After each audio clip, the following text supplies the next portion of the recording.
Welcome to day 88 of 100 Days Heart Challenge. ৰাতিপুৱা সোনকালে শুই উঠি মৰ্ণিং ৱাকৰ বাবে গৈছিলোঁ।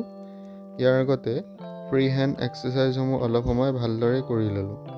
ইয়াৰ পিছতে অলপ সময় খোজকাঢ়িলোঁ আৰু অলপ সময় ৰানিং কৰি ল'লোঁ। ঘৰলৈ উভতি আহোঁতে আজি যিহেতু দেওবাৰ আছিল, ৰাতিপুৱা শাক পাচলি বজাৰ কৰি ল'লোঁ। ঘৰলৈ উভতি আহি জলপান খাই ল'লোঁ আৰু গা পা ধুই ভগৱানক সেৱা জনালোঁ। ইয়াৰ পিছতে শ্ৰীমতীৰ মিউচুৱেলৰ বাবে নতুন স্কুল এখন চাবলৈ গৈছিলোঁ। এয়া যাত্ৰা কৰি থকাৰ মুহূৰ্ত আৰু এয়া হৈ গ'ল বিদ্যালয়খনৰ পৰিৱেশ। ঘৰলৈ উভতি আহি দুপৰীয়াৰ আহাৰ গ্ৰহণ কৰিলোঁ। এয়া আজি দুপৰীয়াৰ সাজত আছে মাটন, ঢেকীয়া শাক, দালি আৰু বেঙেনা ভাজি। সন্ধিয়া আজি ঘৰতে য়োগা অলপ কৰি ভাগৱত গীতা পাঠ কৰিলোঁ।